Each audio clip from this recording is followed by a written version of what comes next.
Hello friends, Pankaj Bhardwaj YouTube channel में आपका एक बार फिर बहुत बहुत स्वागत है। जैसा कि मैंने आपको कहा था कि ऑर्गेनिक केमिस्ट्री की सीरीज में स्टार्ट करूंगा। ये सीरीज बेसिकली उन स्टूडेंट्स के लिए है जो 11th क्लास में ही ऑर्गेनिक केमिस्ट्री के फंडामेंटल पोर्शन को प्रिपेयर करना चाहते हैं। तो सबसे पहले हम देखेंगे ऑर्गेनिक रिएक्शंस क्या होती, उसके बाद हम देखेंगे कितने टाइप से इनको क्लासीफाई किया जाता है। तो आपके सामने ऑर्गेनिक रिएक्शन का एक जनरल रिप्रेजेंटेशन है जिसमें मैंने लिखा हुआ है एस, या एस का मतलब है सबस्ट्रेट, ऐसा केमिकल जो रिएक्शन स्टार्ट करे। आर का मतलब है रिएजेंट, वो केमिकल जो सबस्ट्रेट पे अटैक करके प्रोडक्ट बनाते हैं। और पी क्या है? प्रोडक्ट। P is product. तो किसी भी केमिकल रिएक्शन में एक सबस्ट्रेट होता है, उस पर रिएजेंट अटैक करता है और मैकेनिज्म के थ्रू फाइनली हमें किसकी फॉर्मेशन हो जाती है? प्रोडक्ट की फॉर्मेशन हो जाती है। एरो के ऊपर जनरली उन कंपोनेंट्स को लिखा जाता है जो बैलेंस केमिकल रिएक्शन में जरूरी नहीं होते। जैसे मैंने लिखा है यहाँ पर एस, एस का मतलब solvent, T temperature, P pressure अगर गैसेस रिएक्शन है तो, एंड सी कैटलिस्ट। तो ये रिएक्शन की एक जनरल रिप्रेजेंटेशन होती है। जहां तक सबस्ट्रेट का सवाल है, ऑर्गेनिक केमिस्ट्री में बहुत से सबस्ट्रेट्स हैं। जो भी आपके चैप्टर्स के नेम हैं वो सब सबस्ट्रेट्स ही हैं। जैसे alkene, alkene, alkyne, alkyl halide, alcohol, aldehyde, ketone, carboxylic acid वगैरह, ये सब क्या कहलाते हैं? सबस्ट्रेट। ये वो केमिकल्स होते हैं जिनके ऊपर कोई रिएजेंट आता है और अपनी एक्शन शो करता है। रिएजेंट वो केमिकल्स हैं जो सबस्ट्रेट पे अटैक करते हैं। ये बेसिकली 3 टाइप के होते हैं। एक को बोलते हैं इलेक्ट्रोफिलिक रिएजेंट, जो इलेक्ट्रोफाइल प्रोड्यूस करेंगे। इलेक्ट्रोफिलिक रिएजेंट जो इलेक्ट्रोफाइल प्रोड्यूस करेंगे। एक होंगे न्यूक्लियोफिलिक रिएजेंट्स जो न्यूक्लियोफाइल प्रोड्यूस करेंगे। और एक होते हैं फ्री रेडिकल रिएजेंट्स जो फ्री रेडिकल की फॉर्मेशन करते हैं। तो अगर मैं इसको बिल्कुल बेसिक लेवल से बताऊं कि ऐसे केमिकल्स जो सबस्ट्रेट पर अटैक करेंगे वो 3 टाइप के हो सकते हैं, या तो इलेक्ट्रोफाइल देंगे, या वो न्यूक्लियोफाइल देंगे, या वो फ्री रेडिकल्स देंगे। जहां तक इलेक्ट्रोफाइल का सवाल है, ये वो स्पीशीज है जिस पर पॉजिटिव चार्ज होता है, ये जनरली इलेक्ट्रॉन डेफिशिएंट होती है, या पॉजिटिव चार्ज नहीं भी है तो वो स्पीशीज भी जिनमें वैकेंट ऑर्बिटल्स होते हैं वो भी इलेक्ट्रोफाइल का काम कर सकते हैं। न्यूक्लियोफाइल ये वे स्पीशीज हैं जिन पे या तो नेगेटिव चार्ज हो या neutral molecule containing lone pair हो। मॉलिक्यूल न्यूट्रल ही होगा। मॉलिक्यूल कैसा होगा? न्यूट्रल, लेकिन उसके पास में लोन पेयर होंगे। जैसे मान लीजिए वाटर है, ऑक्सीजन के पास 2 लोन पेयर है, अमोनिया है, तो इन स्पीशीज को हम बोलते हैं न्यूक्लियोफाइल्स। एक होते हैं फ्री रेडिकल्स। फ्री रेडिकल्स वो शॉर्ट लिव्ड स्पीशीज होती हैं जिनके पास अनपेड इलेक्ट्रॉन होता है, तो इन्हें बोलते हैं हम रेडिकल। इन्हें रिप्रेजेंट करते हैं न्यूक्लियोफाइल से, इन्हें रिप्रेजेंट करते हैं इलेक्ट्रोफाइल से, और जो केमिकल्स इनको बनाएंगे उन केमिकल्स को हम क्या बोलते हैं? रिएजेंट्स। ये दोनों जब आपस में रिएक्शन करेंगे तो फाइनली हमें किसकी फॉर्मेशन हो जाती है? प्रोडक्ट की फॉर्मेशन हो जाती है। लेकिन इस पूरी प्रोसेस में एक मेंबर मिसिंग है जो बहुत इंपॉर्टेंट मेंबर है, लेकिन वो मेंबर ना तो रिएक्शन के स्टार्टिंग में दिखाई देता है ना रिएक्शन के बाद दिखाई देता है। बस वो रिएक्शन को करने के लिए आता है और रिएक्शन करने के बाद उसी टाइम पीरियड में डिसअपीयर भी हो जाता है। उसे बोला जाता है इंटरमीडिएट। उसे बोला जाता है, आई से डिनोट करते हैं इंटरमीडिएट। सबस्ट्रेट और रिएजेंट आपस में रिएक्शन करके एक highly reactive short lived species बनाती है इंटरमीडिएट, जो इंटरमीडिएट फाइनली किस में कन्वर्ट हो जाता है? प्रोडक्ट में कन्वर्ट हो जाता है। तो एक हिडन मेंबर है जो रिएक्शन में आइसोलेट तो जनरली नहीं होते, लेकिन रिएक्शन को करवाने में सबसे इंपॉर्टेंट रोल किसका होता है? इंटरमीडिएट का होता है। मैं 2-4 के नाम लेता हूं, आपने नाम सुने होंगे। इंटरमीडिएट की फॉर्म में कार्बोनियम आयन आ सकते हैं, कार्ब एनायन आ सकते हैं। ये जो मॉलिक्यूल्स हैं, ये जो स्पीशीज हैं, ये शॉर्ट लिव स्पीशीज हैं और रिएक्शन को इंटरमीडिएट करती है। ये तो बात हो गई रिएक्शन के जनरल रिप्रेजेंटेशन की। सोलवेंट किसी रिएक्शन में बहुत इंपॉर्टेंट रोल प्ले करता है बच्चों। अगर कोई रिएक्शन एक्स सोलवेंट में हो रही है किसी स्पीड से।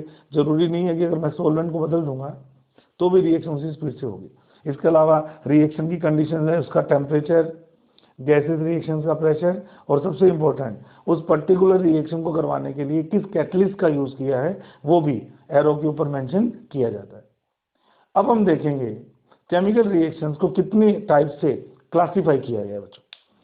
तो केमिकल रिएक्शन का जहां तक क्लासिफिकेशन का सवाल है तो रिएक्शन कई टाइप से आप डिफ्रेंशिएट कर सकते हैं।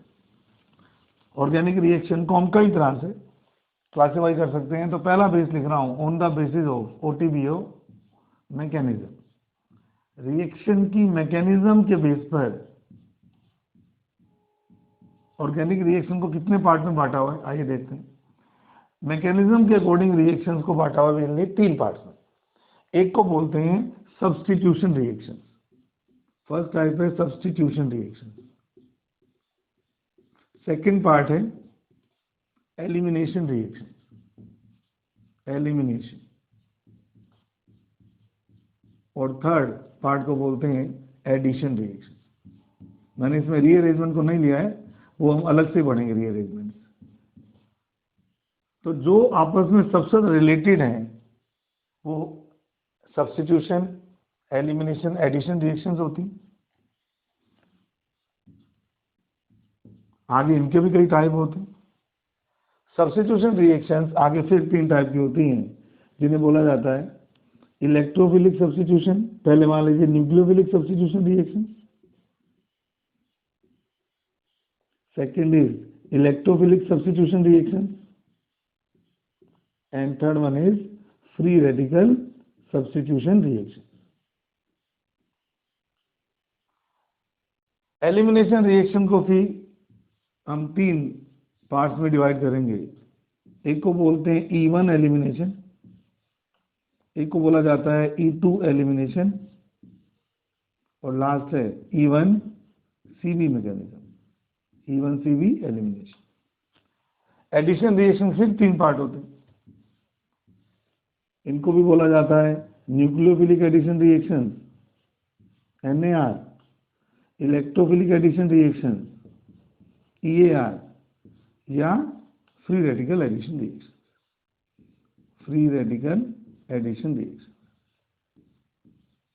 तो पूरी ऑर्गेनिक केमिस्ट्री में मैकेनिज्म के बेस पर आपको टोटल 9 टाइप की रिएक्शंस पढ़नी है, जिनमें सभी तीनों में ही तीन तीन टाइप्स हैं। ये 9 बेसिक टाइप्स हैं जो ऑर्गेनिक रिएक्शंस की मैकेनिज्म में आपको पढ़ने हैं। पहले हम ये देखते हैं क्या फर्क होता है सब्स्टिट्यूशन में, एलिमिनेशन में और एडिशन में, उसके बाद हम इसको डिफ्रेंशिएट करने का काम करते हैं।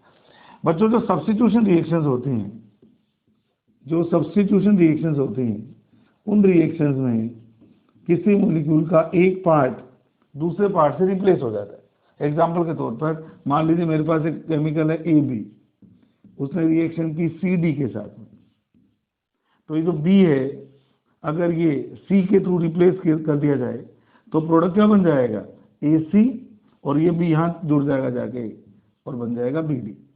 तो ऐसी रिएक्शंस जिसमें किसी एक सबस्ट्रेट का कोई पार्ट किसी रिएजेंट के पार्ट से रिप्लेस कर दिया जाए, हटा दिया जाए, डिस्प्लेस कर दिया जाए, ऐसी रिएक्शंस को सब्स्टिट्यूशन रिएक्शंस कहते हैं। सेकेंड रिएक्शन होती है एलिमिनेशन। एलिमिनेशन टाइप की रिएक्शन में क्या होता है ये देखते हैं। जो एलिमिनेशन रिएक्शंस हैं उनमें सपोज कार्बन है, यहां पर एक ग्रुप A लगा हुआ है, यहां पर एक ग्रुप B लगा हुआ है। तो जब कुछ सर्टेन रिएजेंट्स आते हैं, यहां पर लिखे जाते हैं, उनकी प्रेजेंस में ये सिग्मा बॉन्ड, ये भी सिग्मा बॉन्ड है, ये भी सिग्मा बॉन्ड है, और आप जानते हो ये भी सिग्मा बॉन्ड है। ये A और B अगर यहां से रिमूव हो जाए तो कार्बन की वैलेंसी को 4 रखने के लिए ये दोनों की जगह पर एक डबल बॉन्ड लगा देते हैं, ऐसे। बिल्कुल सिंपल है। जब भी दो सिग्मा बॉन्ड फ्यूज होते हैं तो सिग्मा बॉन्ड तो पहले था ही, एक नया पाई बॉन्ड बन जाता है। ऐसे रिएक्शंस को हम बोलते हैं एलिमिनेशन। क्यों बोलते हैं एलिमिनेशन? क्योंकि पहले एक ही मॉलिक्यूल था, अब टूटकर एक ये और ए भी साथ निकल जाएगा। तो जब भी किसी रिएक्शन में दो सिग्मा बॉन्ड फ्यूज होकर एक नया पाई बॉन्ड बनाते हैं, उन रिएक्शंस को हम एलिमिनेशन की रिएक्शंस कहते हैं। इनमें 2 सिग्मा बॉन्ड के फ्यूज होने से पाई बॉन्ड की फॉर्मेशन होती है। एलिमिनेशन का जस्ट ऑपोजिट होता है एडिशन रिएक्शन। एलिमिनेशन का जस्ट ऑपोजिट होता है एडिशन रिएक्शन। मैं यहां लिख देता हूं, शायद वीडियो उतना नीचे तक नहीं आएगा। एडिशन रिएक्शन इसका जस्ट उल्टा है। अगर पाई बॉन्ड के साथ कोई 2 स्पीशीज जुड़े और 2 सिग्मा बॉन्ड बन जाएं, ऐसे रिएक्शंस को एडिशन रिएक्शंस कहते हैं। एडिशन रिएक्शन में आप देख लीजिए, ये आपका C डबल बॉन्ड C है। अगर इसी तरह बिल्कुल इसी रिएक्शन को मैं अपोजिट शो करूं, तो ये दोनों आपस में जब रिएक्शन करेंगे तो एक बॉन्ड पाई था, एक बॉन्ड सिग्मा था, ये बॉन्ड वापस टूट जाएगा और टूटने के बाद में A और B यहाँ अटैच हो जाएंगे। तो पाई बॉन्ड के ब्रेक होने से अगर 2 नए सिग्मा बॉन्ड बनते हैं, ऐसे रिएक्शंस को एडिशन, और इसके ऑपोजिट रिएक्शंस को हम क्या बोलते हैं? एलिमिनेशन रिएक्शन बोलते हैं। ये बिल्कुल बेसिक तरीका है रिएक्शन को समझने का कि अगर 2 केमिकल में से उनके पार्ट एक दूसरे को रिप्लेस करते हैं तो सब्स्टिट्यूशन, अगर 2 सिग्मा बॉन्ड के फ्यूज होने से एक पाई बॉन्ड बनता है तो एलिमिनेशन, और जस्ट इसका ऑपोजिट पाई बॉन्ड के ब्रेक होने से अगर 2 सिग्मा बॉन्ड बनते हैं, ऐसी रिएक्शंस को एडिशन रिएक्शंस कहा जाता है। इसके बाद हम इसके पार्ट्स पढ़ते हैं, कितने कितने टाइप में आगे इनको फर्दर बांटा गया है, एक एक करके हम बात करेंगे। जैसे फर्स्ट मैंने लिखा न्यूक्लियोफिलिक सब्स्टिट्यूशन रिएक्शन। हालांकि अगर 11th के बच्चे वीडियो देख रहे हैं तो अभी उनको उन सबस्ट्रेट्स के बारे में नहीं पता कि कौन कौन सा सबस्ट्रेट कौन कौन सी रिएक्शन शो करता है, तो उनके लिए तो केवल याद रखने के हिसाब से बता रहा हूं कि अगर मुझे देखना हो कि न्यूक्लियोफिलिक सब्स्टिट्यूशन रिएक्शन कौन शो करता है, तो इसके अंदर काफी केमिकल्स आते हैं। एल्काइल हैलाइड्स आते हैं, RX जिनको हम बोलते हैं, एराइल हैलाइड आते हैं, एरोमेटिक हैलाइड भी इसको शो करते हैं। इसके अलावा एल्कोहल या कुछ carboxylic acid derivative, carboxylic acid के डेरिवेटिव्स भी सब्स्टिट्यूशन को शो करते हैं। तो अगर आपको इस कैटेगरी की बात करनी है तो मेनली 4 केमिकल्स हैं जो इस रिएक्शन को शो करते हैं। बच्चों, जो भी सबस्ट्रेट मैं बोलता हूं बार बार, alkane, alkene, alkyne, alcohol, phenol, ether, aldehyde, ketone वगैरह, हर सबस्ट्रेट की अपनी एक पर्टिकुलर कैरेक्टरिस्टिक रिएक्शन होती है। अगर वो रिएक्शन हम मैकेनिज्म के साथ सीख लेते हैं तो उस चैप्टर की मोर देन 70% रिएक्शन में आ जाती है। इसलिए जो क्लासिफिकेशन का पहला टाइप है मैकेनिज्म, वो सबसे इंपॉर्टेंट है क्योंकि ये सबसे ज्यादा नंबर ऑफ रिएक्शंस को कवर करता है। तो कौन से केमिकल न्यूक्लियोफिलिक सब्स्टिट्यूशन रिएक्शन देते हैं? Alkyl halide, aryl halide, alcohol, carboxylic acid और उसके डेरिवेटिव्स। इलेक्ट्रोफिलिक सब्स्टिट्यूशन रिएक्शन पर एक ही केमिकल का अधिकार है, मोनोपोली है, और वो है एरोमेटिक कंपाउंड्स। बेंजीन और उसके जो भी डेरिवेटिव्स हैं वो सब के सब क्या शो करते हैं? इलेक्ट्रोफिलिक सब्स्टिट्यूशन रिएक्शन शो करते हैं। फ्री रेडिकल सब्स्टिट्यूशन करते हैं एल्केन्स एंड साइक्लोएल्केन्स। ये जो मीथेन, इथेन, साइक्लोप्रोपेन, साइक्लोब्यूटेन वगैरह है, ये कौन सी रिएक्शन शो करते हैं? Free radical substitution reaction show करते हैं। अब मैं एलिमिनेशन की बात करता हूं। एलिमिनेशन में E1, E2, E1, CB सभी को अगर मैं एक ही कैटेगरी मानूं तो इसमें मेरे लिए आपके 2 केमिकल्स आते हैं। एक आते हैं एल्काइल हैलाइड्स और एक आते हैं एल्कोहल। ये 2 केमिकल्स हैं जो सभी टाइप के एलिमेंट्स शो करते हैं। Generally alcohol E1, CB reaction कम शो करते हैं। फिर हम बात करते हैं एडिशन रिएक्शंस की।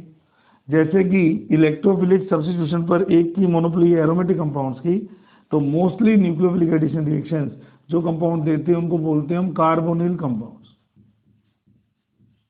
जो कार्बोनिल कंपाउंड्स हैं वो न्यूक्लियोफिलिक एडिशन रिएक्शन शो करते हैं, जिनमें हम क्या क्या पढ़ते हैं? Aldehyde and ketone.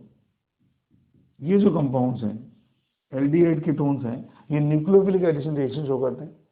जहां तक इलेक्ट्रोफिलिक एडिशन का सवाल है, ये शो करते हैं एल्कीन्स एंड एल्काइंस। तो जो चैप्टर एल्कीन के हम पढ़ेंगे उनमें मोस्टली रिएक्शन कौन सी होगी? Electrophilic addition reaction. और लास्ट में फ्री रेडिकल एडिशन कुछ पर्टिकुलर रूल्स में होता है। एक रूल हम पढ़ेंगे बड़ा इंपॉर्टेंट है एल्कीन में, एंटी मार्कोनिकॉफ रूल।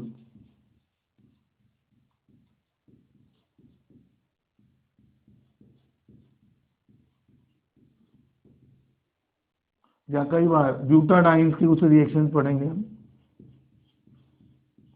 ये सारे किसमें आते हैं? ये रिएक्शन काउंट होती है फ्री रेडिकल एडिशन के अंदर।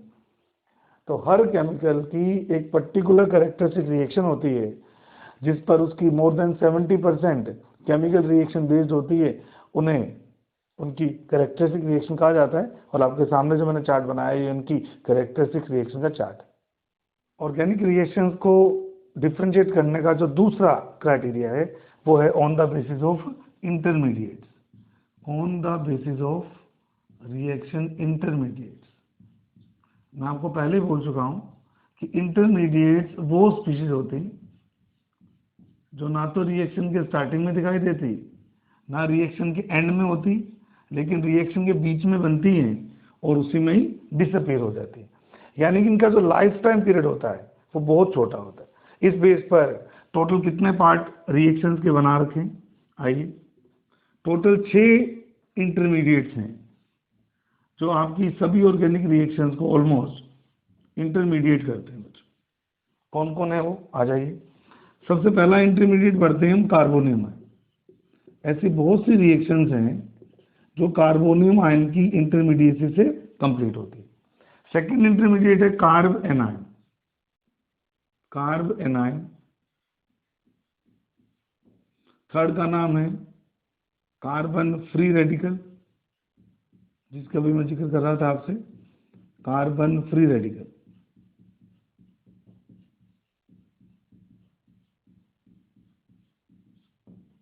फोर्थ इंटरमीडिएट होता है कार्बीन। ये भी बहुत इंपॉर्टेंट है, काफी रिएक्शंस को इंटरमीडिएट करता है। नाइट्रीन।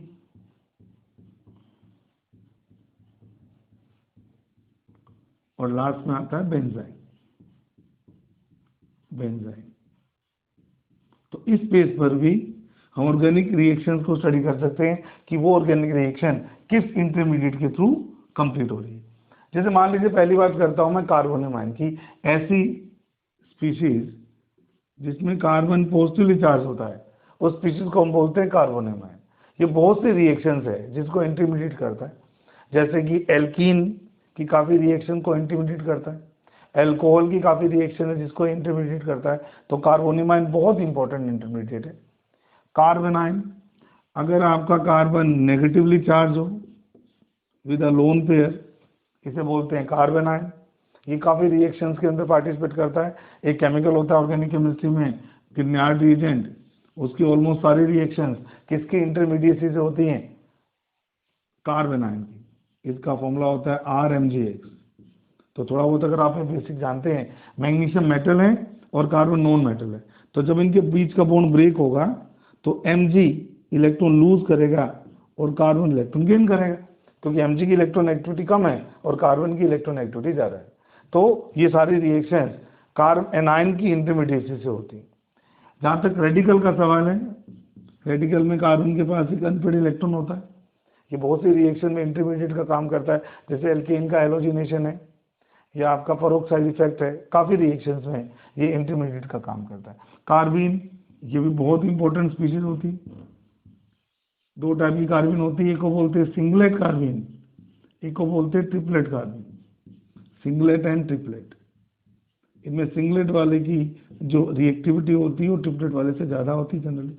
बहुत सी रिएक्शन में कार्बीन या इसका क्लोरो डेरिवेटिव, जिसको डाइक्लोरोकार्बीन कहते हैं, ये यूज होती है। एक बहुत इंपॉर्टेंट रिएक्शन है राइमर-टिवान रिएक्शन या कार्बिलमिन रिएक्शन। इन रिएक्शंस में कार्बीन इंटरमीडिएट का काम करती है। नाइट्रीन, ये नाइट्रोजन की इलेक्ट्रॉन डेफिशिएंट स्पीशीज है, जिसमें नाइट्रोजन के ऊपर कितने लोन पेयर होते हैं? 2 लोन पेयर होते हैं। ये सिंपल नाइट्रीन भी हो सकती है, एल्काइल नाइट्रीन भी हो सकती है, H की जगह R आ जाए, एसाइल नाइट्रीन भी हो सकती है, CH3CON। तो ये काफ़ी रिएक्शंस में ऑर्गेनिक केमिस्ट्री की यूज होती है। मैं ज़्यादा रिएक्शंस के नाम इसलिए नहीं ले रहा, 11th क्लास के बच्चों को ज़्यादा पता नहीं होता। हॉफमैन ब्रोमेमाइड रिएक्शन में पार्टिसिपेट करती है, लोसन रीअरेंजमेंट में पार्टिसिपेट करती है, कर्टियस रिएक्शन में, श्मिट रिएक्शन में, ऐसी बहुत सी रिएक्शन है जो नाइट्रीन की इंटरमीडिएसी से होती है। और लास्ट जो इंटरमीडिएट है उसे बोलते हैं बेंजाइन।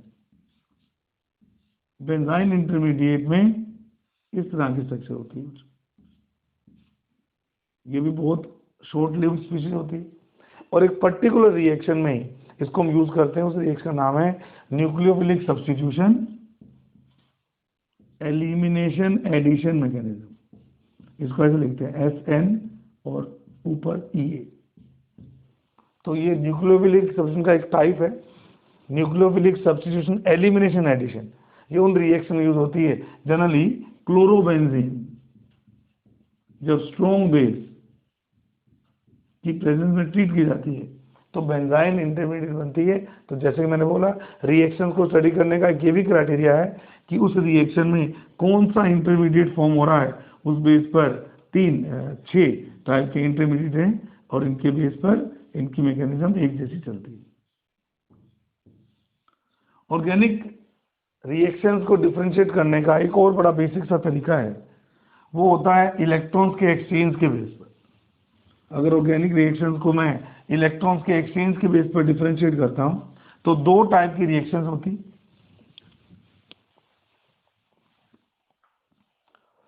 अगर मैं ऑर्गेनिक रिएक्शंस को इलेक्ट्रॉन के एक्सचेंज के बेस पर डिफरेंशिएट करता हूं तो 2 टाइप की रिएक्शंस होती हैं on the basis of exchange of electrons. एक को बोलते हैं ऑक्सीडेशन, एक्सचेंज ऑफ इलेक्ट्रॉन के बेस पर, एक को बोलते हैं ऑक्सीडेशन और एक को बोलते हैं रिडक्शन। बड़ा सिंपल सा बेसिक सा टाइप है, oxidation reactions and reduction reaction. जब हम कोई चैप्टर पढ़ रहे होते हैं, उसकी रिएक्शंस पढ़ रहे होते हैं, तो उन रिएक्शंस में बेसिकली 4 टाइप की रिएक्शन हमें आती हैं। और अगर हम इन चारों को डिफरेंशिएट करके पढ़ लें, जैसे अभी हमारा तीसरा चल रहा है on the basis of exchange of electrons, अगर कोई रिएजेंट इलेक्ट्रॉन का लॉस करता है, इलेक्ट्रॉन को लूज करता है, तो हम बोलते हैं ऑक्सीडेशन है। और अगर इलेक्ट्रॉन गेन किए जाते हैं तो उनको हम बोलते हैं रिडक्शन। और जब भी हम चैप्टर पढ़ रहे होते हैं तो एक सीरीज हमें आनी ही चाहिए। जैसे अगर मेरे पास एल्केन है, सपोज मेरे पास इथेन है, एल्केन जिसको आप बोलते हो, एल्केन को जब हम ऑक्सीडाइज करते हैं तो फर्स्ट स्टेप का जो प्रोडक्ट बनता है वो बनता है एल्कोहल। एल्केन के ऑक्सीडेशन से बनते हैं एल्कोहल्स, एल्केन के ऑक्सीजन से एल्कोहल्स बनते हैं। एल्कोहल का नेक्स्ट स्टेप जो ऑक्सीडेशन प्रोडक्ट होता है, क्योंकि मैंने प्राइमरी एल्कोहल लिखा है तो वो होता है एल्डिहाइड। अगर यही मैं सेकेंडरी एल्कोहल लिखता, मैं लिख देता हूँ चलिए, अगर यही मैं सेकेंडरी एल्कोहल लिखता हूँ, ये सेकेंडरी एल्कोहल होता है बच्चों। क्यों होता है प्राइमरी एल्कोहल? क्योंकि इसका कार्बन केवल एक कार्बन से जुड़ा हुआ है। ये क्यों सेकेंडरी एल्कोहल है? क्योंकि इसका कार्बन 2 कार्बन से जुड़ा हुआ है। तो अगर मैं 1 डिग्री एल्कोहल लेता हूं तो बनते हैं एल्डिहाइड ऑक्सीडेशन से, और अगर मैं 2 डिग्री एल्कोहल लेता हूं तो उनके ऑक्सीडेशन से बनते हैं कीटोन्स। जिनमें CHO ग्रुप स्ट्रक्चर होती है उनको एल्डिहाइड, और जिनमें CO-CH3 group structure, CH3CO-CH3 group structure होती है उनको हम क्या बोलते हैं? कीटोन। तो 1 डिग्री के ऑक्सीडेशन से बनते हैं एल्डिहाइड और 2 डिग्री के ऑक्सीडेशन बनते हैं कीटोन। अगर मैं एल्डिहाइड का फर्दर ऑक्सीडेशन करूं या कीटोन का भी करूं तो बन जाते हैं कार्बोक्सिलिक एसिड। COOH ग्रुप देख लीजिए, इन कंपाउंड्स को बोलते हैं कार्बोक्सिलिक एसिड, कार्बोक्सिलिक एसिड। और किसी भी ऑर्गेनिक कंपाउंड का जो फाइनल ऑक्सीडेशन का प्रोडक्ट होता है वो होता है CO2 and water. CO2 water में कन्वर्ट हो जाते हैं, CO2 लिख दो कोई बात नहीं। तो ये ऑर्गेनिक रिएक्शंस में रिएजेंट्स की या सबस्ट्रेट्स की कहें, उनकी ऑक्सीडेशन का फ्लो चार्ट है। एल्केन्स के ऑक्सीजन से बनते हैं alcohols, then aldehyde, then acid and then CO2। और अगर मैं रिडक्शन की बात करूं तो इससे ऑपोजिट अगर मैं आऊंगा, R मतलब रिडक्शन, तो अगर मैं इसको अपोजिट आऊँगा, हालांकि CO2 गैस है, इसका तो मत करिए, हाँ यहाँ से स्टार्ट कर लीजिए। अगर मैं कार्बोक्सिलिक एसिड का रिडक्शन करता हूँ तो पहले बनेंगे एल्डिहाइड्स, अगर मैं एल्डिहाइड्स का रिडक्शन करता हूँ तो बनेंगे एल्कोहल्स, और अगर मैं एल्कोहल्स का रिडक्शन करता हूँ तो क्या बनती है, एल्केन्स बनती है। तो काफ़ी रिएक्शन आपको ऐसे भी मिलेगी जिनमें आपको ऑक्सीडेशन और रिडक्शन के बारे में के बेस पर रिएक्शन को याद करना पड़ेगा। जो एजेंट इन कामों में मदद करते हैं उनको ऑक्सीडाइजिंग या रिड्यूसिंग एजेंट्स कहते हैं। ये भी केमिस्ट्री का एक बहुत इंपॉर्टेंट सेक्शन है कि हम बच्चों को ऑक्सीडाइजिंग एजेंट पर और रिड्यूसिंग एजेंट पर एक लेक्चर देते हैं, जिसमें हम याद करवाते हैं कि कौन सा ऑक्सीडाइजिंग एजेंट आएगा तो किस सबस्टेट को किस में कन्वर्ट करना है। जैसे स्ट्रॉन्ग एजेंट आएगा तो क्या बनेगा और वीक एजेंट आएगा तो क्या बनेगा। ये तीसरा क्राइटेरिया है ऑर्गेनिक केमिस्ट्री को स्टडी करने का, ऑक्सीडेशन एंड रिडक्शन। और लास्ट बट नॉट लीस्ट एक क्राइटेरिया होता है, वो सबसे अलग है, वो हमें अलग से याद रखना पड़ता है। उन्हें बोलते हैं on the basis of name reaction, on the basis of name reaction. इनमें सभी टाइप का मिक्सचर रिएक्शन आ जाती है। इसमें कुछ टाइप हैं वो मैकेनिज्म का पार्ट भी आ जाता है नेम रिएक्शन में। नेम रिएक्शन में इंटरमीडिएट के बेस पर भी नेम रिएक्शन हो सकती है, और कुछ नेम रिएक्शंस पर्टिकुलर ऑक्सीडेशन या रिडक्शन के बेस पर भी होती है, जैसे कि बेयर विलीगर ऑक्सीडेशन, जैसे कि बुओ ब्लांक रिडक्शन, जैसे कि मेंडियस रिडक्शन, जैसे कि पर एसिड ऑक्सीडेशन। तो जितने भी ऑक्सीडेशंस हैं ये भी नेम रिएक्शन के बेस पर हो सकते हैं। तो नेम रिएक्शन भी एक इम्पोर्टेंट क्राइटेरिया हो सकता है रिएक्शंस को याद करने। मैंने नेम रिएक्शन पर भी जिससे जस्ट पहले एक वीडियो अपलोड किया था, उसमें 57 नेम रिएक्शन को मैंने जिक्र किया है। तो अगर आप उसको देखेंगे तो आपको पूरी ऑर्गेनिक केमिस्ट्री में जो भी हमारे सिलेबस में नेम रिएक्शन वो आपको याद हो जाएंगी। साइंटिस्ट के नेम पर जो रिएक्शंस होती हैं उनको नेम रिएक्शंस कहते हैं। तो जब भी हम ऑर्गेनिक केमिस्ट्री का कोई चैप्टर पढ़ते हैं और उसमें जितने भी रिएक्शन दी हुई हैं उस चैप्टर में, अगर मैं उनको डिफरेंशिएट करूं तो उनको 4 तरह से मैंने डिफरेंशिएट किया है। पहला, मैकेनिज्म वाइज वो रिएक्शन कौन सी है, सब्स्टिट्यूशन, एलिमिनेशन, एडिशन। दूसरा कि इंटरमीडिएट के टाइप के बेस पर कौन कौन सी रिएक्शन पढ़नी है आपको, वो वाली 6 इंटरमीडिएट है। तीसरा, ऑक्सीडेशन रिडक्शन के बेस पर आपने रिएक्शन को पढ़ना है। और चौथा, अगर उस एक चैप्टर में कोई नेम रिएक्शन है उसको हम अलग से ही पढ़ लेते हैं, जैसा कि मैंने अभी एक वीडियो डाला उसमें मैंने सारे नेम रिएक्शन का जिक्र किया है। जब हम इन चारों क्राइटेरिया को स्टडी करते हैं तब जाके हमें किसी चैप्टर की कंप्लीट ऑर्गेनिक रिएक्शंस की नॉलेज हो जाती है। और एक बार अगर हम रिएक्शन को याद कर लें, पढ़ लें, तो जहाँ तक डिफिकल्टी लेवल का सवाल है, ऑर्गेनिक केमिस्ट्री क्वेश्चन सबसे इजी क्वेश्चन होते हैं अगर हमें रिएक्शंस याद है और उसके इंटरमीडिएट वगैरह आते हैं तो ये आज के वीडियो को यहाँ खत्म करता हूँ। अगले वीडियो में मैं रिएक्शन मैकेनिज्म स्टार्ट करूँगा, जिसमें मैं सबसे पहले लेने वाला हूँ nucleophilic substitution reaction. Thank you so much.